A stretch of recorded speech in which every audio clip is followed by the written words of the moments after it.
So I wanted to record this because I had a very interesting dream last night, and I'm actually asking you for your help in interpreting that dream. Whoever watches this, if you have experience in interpreting dreams, deciphering things like that, I am seeking your help because I it was a very vivid dream, and I haven't had one of those kind of dreams in a very long time. I asked my wife Jessie about it, and she had her kind of ideas about it, but I wanted to gain some more perspective, if possible, from you.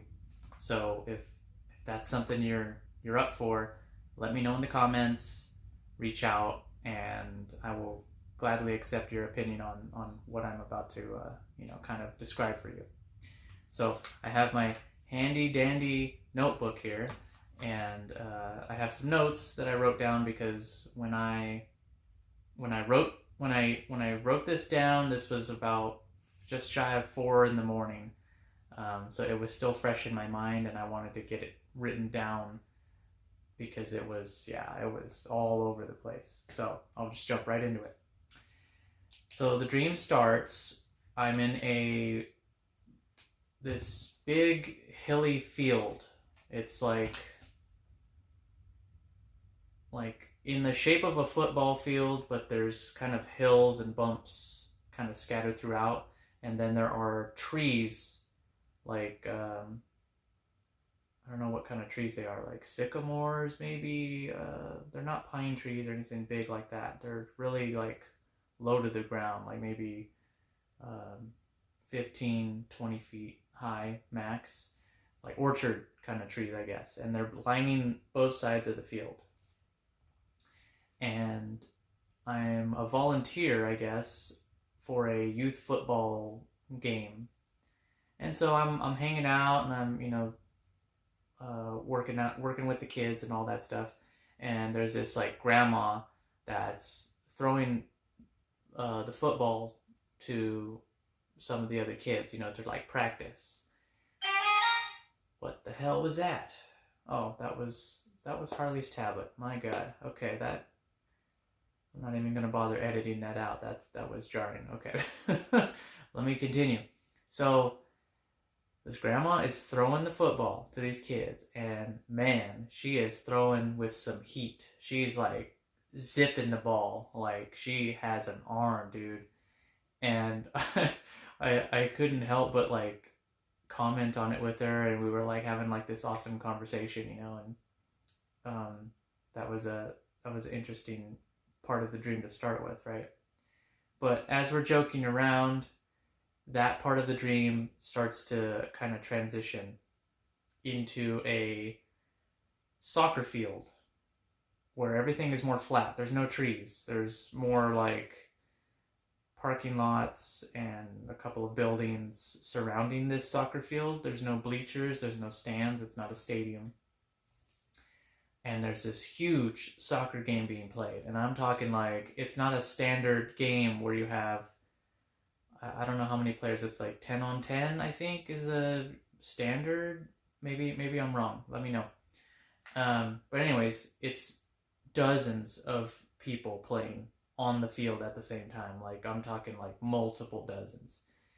And on top of that, there are multiple hundreds of people watching the game, surrounding the field.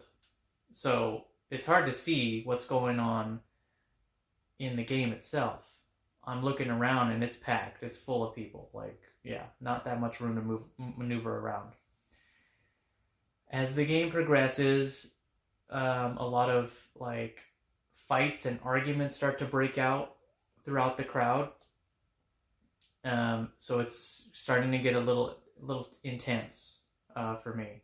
And so I'm trying to make my way away from the fighting, but it seems like the fighting is like getting closer and closer to where I'm at. So as I'm moving away from it, it's kind of following me. And I get to this part where there's like this fence or wall, and I kind of realize that I'm trapped. Or I'm like, okay, I can't go any farther. I'm trying to turn back, and I'm seeing the fighting like getting closer and closer to me. Somehow I'm able to go around the wall, away from the soccer game, away from the fighting, and I make my way to like this nightclub thing.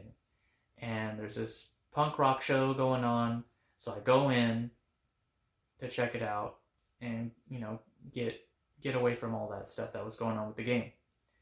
Come to find that the show is packed as well, and it's packed with people from the soccer game, so same kind of energy going on there. And so I don't stay long.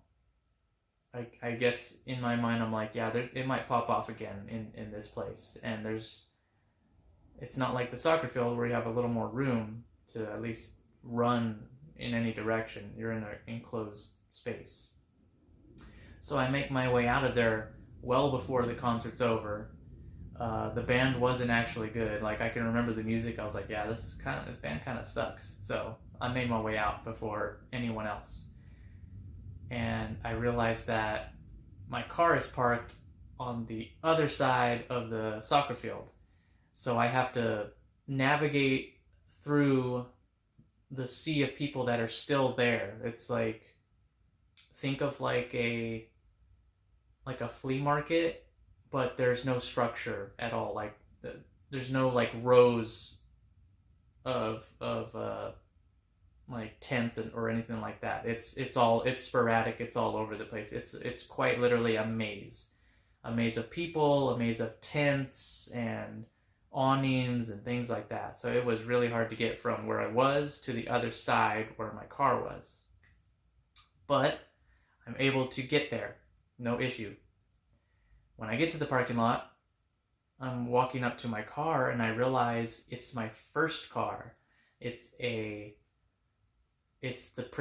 most perfect version of my first car, a Nissan 240SX. That was my very first car that I ever bought, paid in cash. Very proud of that, moment in my life. And so seeing that car again for the first time in a very long time, but its perfect version, like, was really, really noticeable to me. Like, it really struck a chord with me in this dream. My first car, though, was rough. It had a very rough exterior. It was like an off-white, eggshell white, and then it had like some different colored panels, but they were also white. Some of them were like matte white and gloss white, but they were like different, different textures, different colors of white, different versions of white. I don't know. This perfect version, though, was like hot rod red, like pristine paint job. Had all the modifications that you could ever want for a car like that.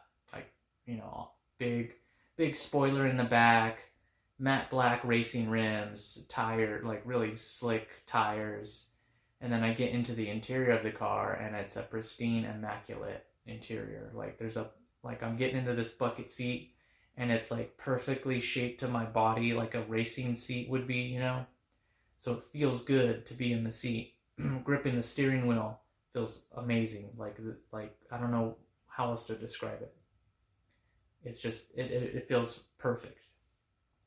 And so now I have to make my way out with all those people there, and I find myself,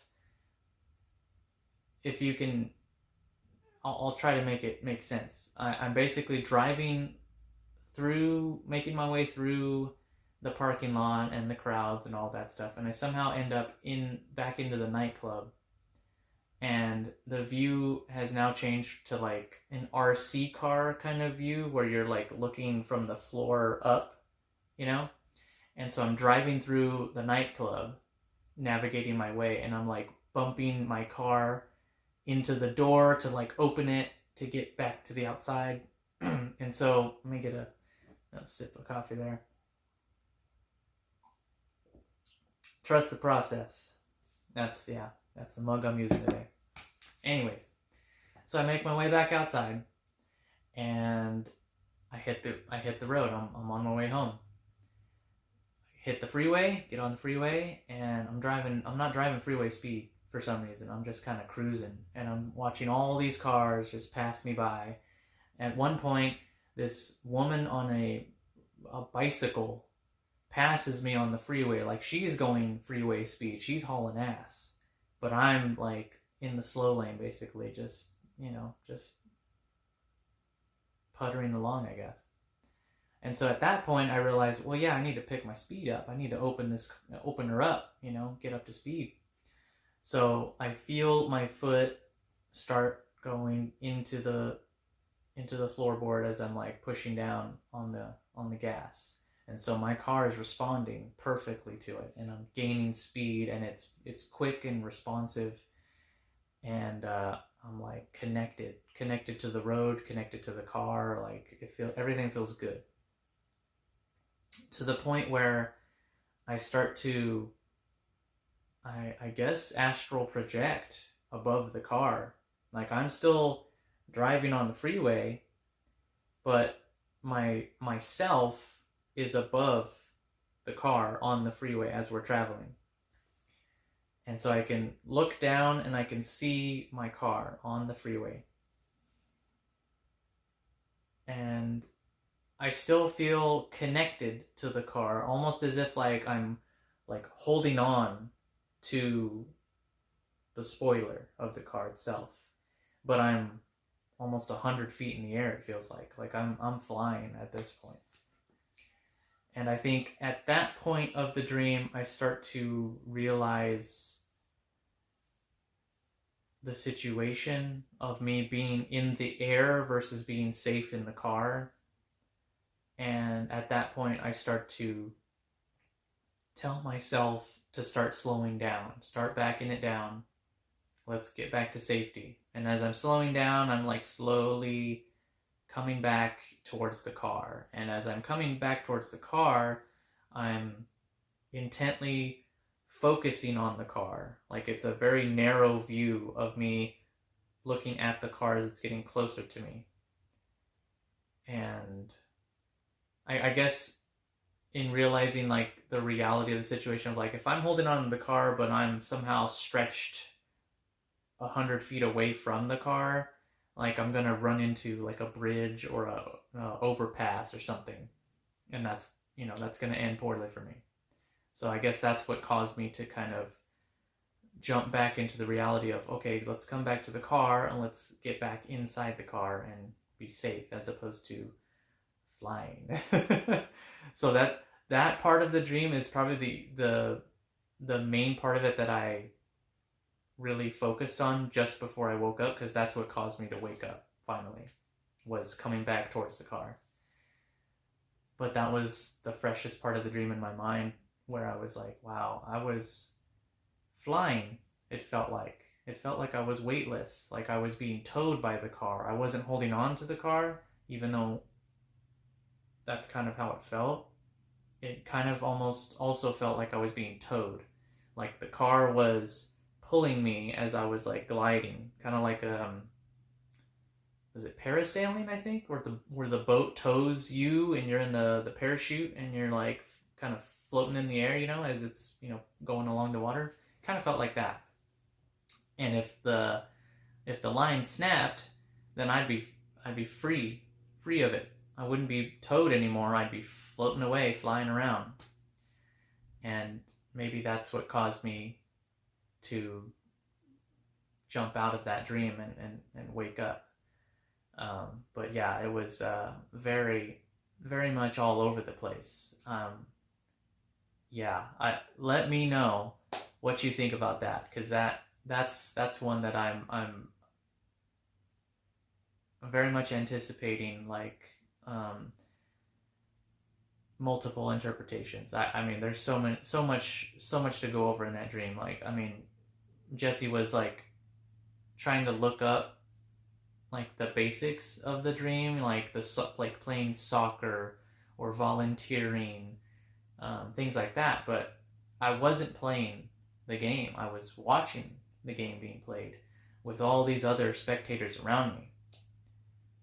And the volunteering part was like the fun part of that dream. The rest, that soccer game was anxiety, kind of focused. The nightclub was kind of in line with that. And then the car ride was like feeling free, feeling like everything is right. And then also feeling maybe that feeling of timelessness. I don't know. Where you're not thinking about tomorrow and you're not thinking about what happened, during the day or yesterday. You're just in the moment, floating free. And maybe that was something that I couldn't handle in that moment, and that's what brought me back. Anyways, let me know what you think. That's an interesting one for sure. Let me know what you think in the comments below. Yeah, I'm looking forward to hearing what you guys have to say about it. Okay, take care.